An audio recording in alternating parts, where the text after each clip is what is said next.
कैसे हो मेरे प्यारे बच्चों। पिछली वीडियो में हमने लॉगरिथम के बेसिक्स रूल्स पढ़े थे, प्रॉपर्टीज पढ़ी थी। इस वीडियो में असाइनमेंट डिस्कस करूंगा। तो असाइनमेंट का पहला सवाल है, आई होप आपने असाइनमेंट किया होगा। नहीं किया है तो इस वीडियो को देखने से पहले वो जरूर करना, नहीं तो इस वीडियो को देखने के बाद जो बचे हुए सवाल है वो जरूर करना आप लोग। तो पहला सवाल आपके सामने है, log 8 टू द बेस 2 की वैल्यू दी है, log 16 टू द बेस 2 की वैल्यू दी है, log 16 टू द बेस 8 की वैल्यू पूछी है। तो हम गिवन इंफॉर्मेशन को यूज करके आंसर निकालने वाले हैं।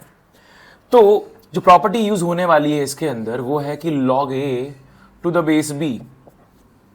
अब ध्यान से देखिए कि ये दो एंटी लॉग जब एक लॉग के अंदर आ जाए, एक एंटी लॉग ही रहे एक बेस बन जाए।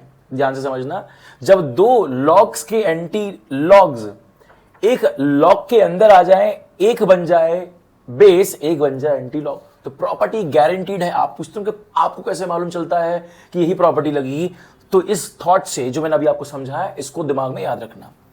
तो ये है आपके पास log a to the base c by log b to the base c। जब दो लॉग्स के एंटी लॉग एक लॉग में मिल जाए, एक बेस बन जाए, एक एंटी लॉग बन जाए, तो ये प्रॉपर्टी कनेक्ट हुआ। अब यहां पर हम इसी चीज को लगाने वाले हैं कि log 16 to the base 8 is equals to log 16 to the base 2 log 8 to the base 2। ठीक है, 16 यहां ये और यहां ये वाला।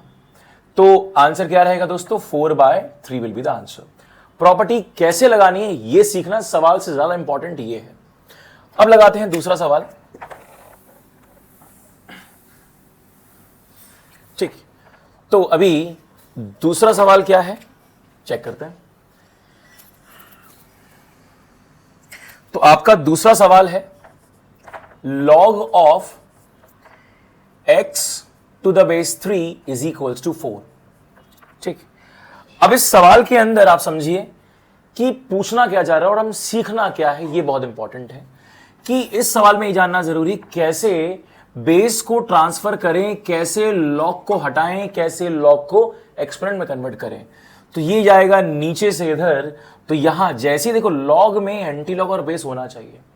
अगर बेस गया तो एंटी लॉग फ्री हो जाएगा और लॉग अपना चला जाएगा। क्या बनेगा ये बनेगा 3/4। अगर आपको ये समझ में आया तो आप इसका आंसर जरूर करना। log of x to the base 9 is equals to -1/2। इसका आंसर आप लोग कमेंट बॉक्स में कीजिए। बहुत सिंपल सवाल पूछ रहा हूं, लेकिन अगर ये समझ में आ गया बस इतना ही काफी है आपके लिए।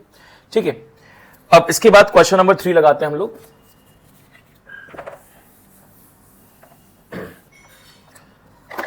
क्वेश्चन नंबर 3 है आपका log of x to the base 4 plus log of x minus 6 to the base 4 is equal to 2। तो अब इक्वेशन शुरू हो गई है यहां पर। अब ध्यान से देखने वाली बात है, हर सवाल के अंदर ध्यान रखना इस बात को कि एंटी लॉग और बेस की कंडीशन सेटिस्फाई होना जरूरी है। सबसे पहले हम क्या करते हैं, इसको सॉल्व कर लेते हैं। जो भी आंसर आएगा हम चेक करके देखेंगे कि एंटी लॉग आपका पॉजिटिव होना चाहिए। अगर नेगेटिव आया तो वो सॉल्यूशन हम रिजेक्ट कर देंगे। तो अभी प्रॉपर्टी क्या लगने वाली है दोस्तों, log a plus log b is equals to log ab। कुछ चीजें जो आपको ध्यान में देनी है कि log a प्लस b का कोई फॉर्मूला नहीं होता है। ये गलत नहीं है पर इसका कोई फॉर्मूला नहीं है। ऐसे ही log a into log b का कोई फॉर्मूला नहीं है। हम जल्दीबाजी में गलत चीज याद कर लेते हैं। कई बार इसको ऐसा लिख देते हैं, कई बार इसको ऐसा लिख देते हैं, कई बार इसको ऐसा लिख देते हैं, कई बार इसको ऐसा लिख देते हैं। ये सब गलत है, ध्यान रखना, ये नहीं इस्तेमाल करना है आप लोगों को। ओके, तो अब log a plus log b log a into b अगर है तो यहां पर हम लगाएंगे तो क्या बनेगा ये। अच्छा, ध्यान देने वाली एक और बात कि बेस सेम हो तभी प्रॉपर्टी लगा सकते हैं, और जो मिलेगा उसका भी बेस सेम रहेगा। तो इन दोनों का बेस सेम, तो ये रहेगा 4 और x इंटू एक्स माइनस 6 ये 2 हो गया। तो ये क्या बना, log a plus log b log a into b।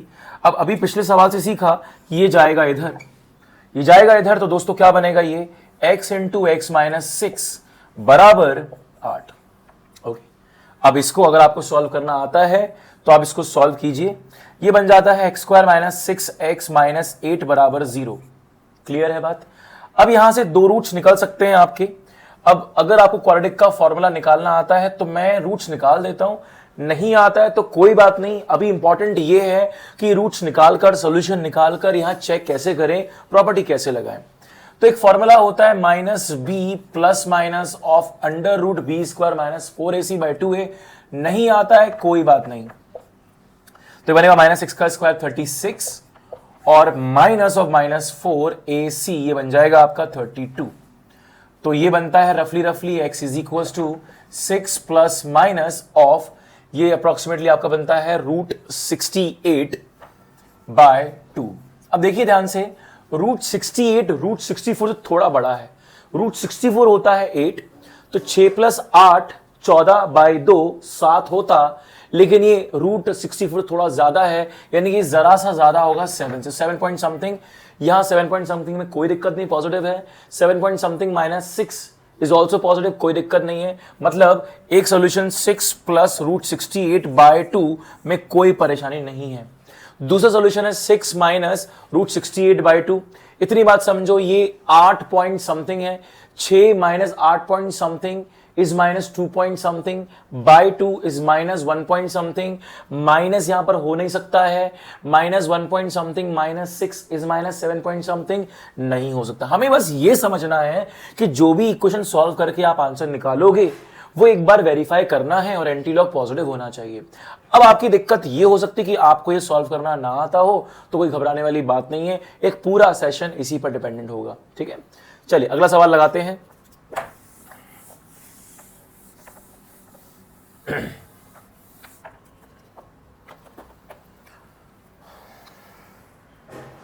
अब क्वेश्चन नंबर 4 आपका है, बहुत अच्छे कॉन्सेप्ट पर है बेस्ड, कि log 3 to the base 2 into log 4 to the base 3 into log 5 to the base 4 dot dot dot log n plus 1 to the base n is equals to 10। ठीक, अब ध्यान से देखोगे तो किसी का लॉग एंटीलॉग, किसी का बेस, किसी का एंटीलॉग, किसी का बेस, जब भी ऐसा हो तो इसका मतलब प्रॉपर्टी जो हमने पहले सवाल में लगाई थी वो लगानी है log 3 बाय log 2। बेस जो आपकी इच्छा हो वो लो, कोई फर्क नहीं पड़ता, अपन इसको के ले लेते हैं। फिर से रिपीट करता हूं, किसी का एंटीलॉग किसी का बेस हो तो इसका मतलब है कि log a to the base b is equals to log a by log b। जो पहले सवाल में प्रॉपर्टी लगी थी वही लगानी है। आप बस देखते जाइए क्या होगा। log 4 बाय log 3, बेस सबका सेम रखो। log 5 to the base K by log 4 to the base K. हो क्या रहा है, ये इससे कटेगा, ये इससे कटेगा, ये अगले वाले से कटेगा, वो अगले वाले से कटेगा।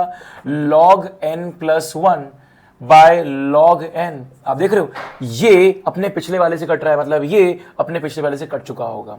यानी कि फाइनली बचेगा क्या इन सबके बाद, एक ये बचा और एक ये बचा दोस्तों। तो आप इनको ध्यान में रखते हुए चेक करते हैं आगे क्या बनता है। तो हमारे पास बचता है log of n plus 1 to the base k by log of 2 to the base k। इस प्रॉपर्टी को रिवर्स में लगाएंगे तो क्या बन जाएगा, ये log of n plus 1 to the base 2 और बराबर है 10। और बेस चेंज करके, सॉरी बेस को ट्रांसफर करके log को हटाना हमने पिछले 2 से 3 सवालों में सीखा है। ये जाएगा इधर तो n प्लस 1 अकेला रह जाएगा, n प्लस 1 बराबर 2 पावर 10 जो होता है 1024। तो यहां से n की वैल्यू क्या आ जाएगी मित्रों, क्या आ जाएगी 1023। ठीक है, ये रहेगा आपका।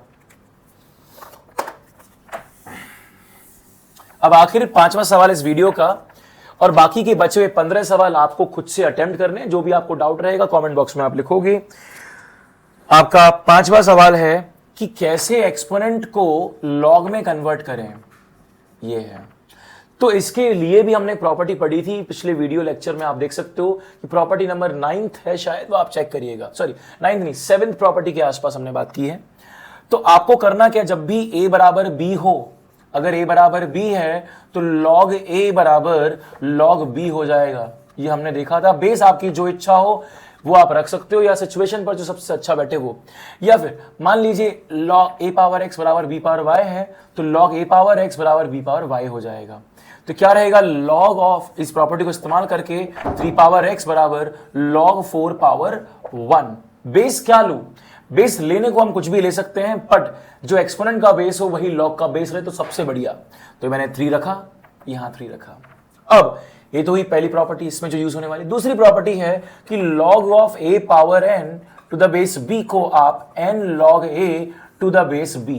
बस ध्यान रखना कि कंडीशन, यानी कि इसको हटाने के बाद ये नेगेटिव ना बन जाए, इस बात का ध्यान रखें। तो ये जैसे ही बाहर आया तो इसमें कोई दिक्कत नहीं, x log 3 to the base 3 is equal to log 4 to the base 3।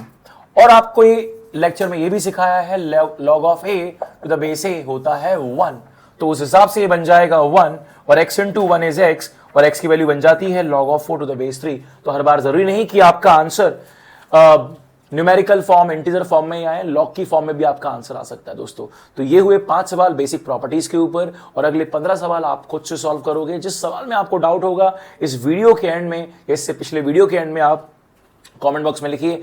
आशा करता हूं कि लेक्चर आपको अच्छे लग रहे हों। फिर मिलेंगे अगले वीडियो में नए लेक्चर के साथ, तब तक जिंदाबाद, मिलते हैं अगले वीडियो में।